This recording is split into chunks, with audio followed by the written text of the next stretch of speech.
Hi, my name is Hannah, and I'm going to teach you how to draw in your backyard using the blind contour method and some optional color if you would like. To draw a blind contour, you can think of it more like a meditation or a way to be close looking, because when you draw, instead of looking at your paper, you only look at the object. So I'm drawing this beautiful orange flower that I'm lucky enough to have in my backyard. The goal of this type of drawing is to go quite slow, and what you want to do is you want to trace the line of the object without picking up your pen. That's pretty important. At the same rate that you're looking at it and tracing that line with your eye, you want to try to match it with your pen. So it's a very slow way of drawing. I find it to be quite relaxing because there's no pressure of getting the object to look exactly like how it might look in real life. But instead, it's more just about the process of being with something and being slow and really taking your time and kind of close looking as you go. As you can see, I'm sort of starting at one part and just looping my pen around as I go. It's okay if you cheat a little bit and look, but try to make sure that most of the time you're looking at the object instead of at your paper. And then I like to try to wrap my way from the middle of the object kind of outside. So now I'm going to work on maybe some of these beautiful plants, these leaves around it, and see if you can kind of map your way across the paper by tracing some of these. It's totally okay if you're not kind of like completing each one, but it's a nice way to just spend a couple minutes really looking at the shapes and kind of textures of what you're seeing.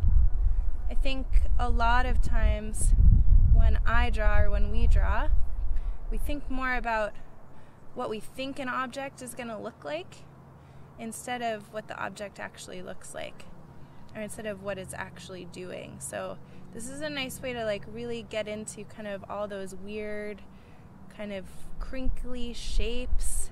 You can kind of trace these little veins on the inside and then work your way back out to the outside. Don't worry about just doing the outside of things. And now I'm getting down to this nice little kind of blossom at the bottom that's hanging down.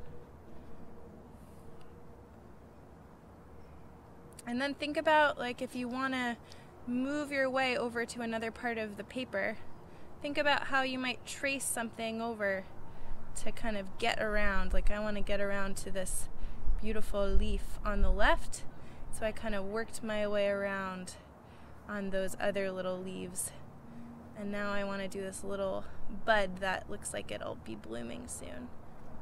And then yeah,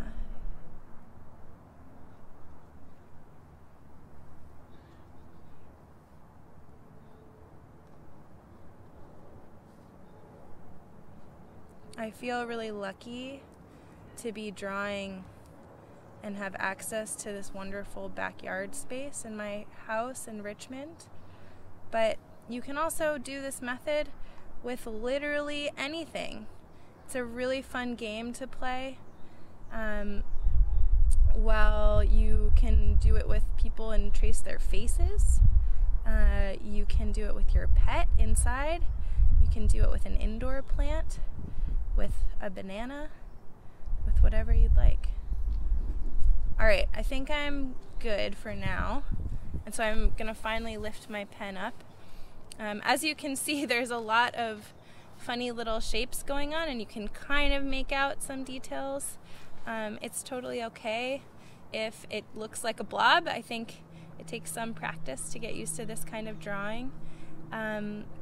If you would like, you can go back in and add some other little textured areas. Like I might go in and then start with another little small blind contour to kind of make up some of this cool shape right here on the inside of this flower.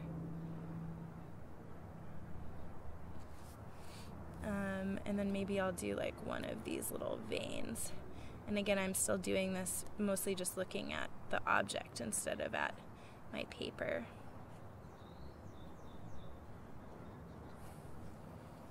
Cool. When you feel satisfied, you can then go in and add some color. I really like using watercolor, so I brought my little kit out here to use it. But you can also try marker. You can draw your original contour with marker or colored pencil or lipstick or charcoal or whatever you want.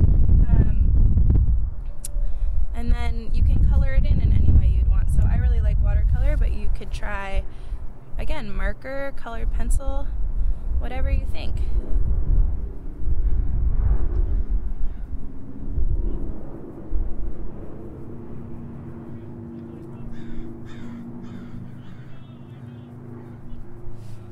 And I also try to just make my color relatively imprecise as well. This is not supposed to be a stressful kind of drawing.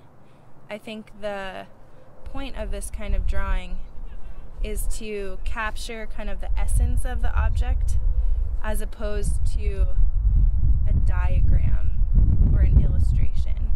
It's a nice way to think about these kind of shapes and how these objects are made up, as opposed to, like, you know, an exact replica. And for me, it's just more about the time spent looking at something really closely. So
there you go. I hope that you enjoy this process at your home and that everyone is taken care of out there. Thanks.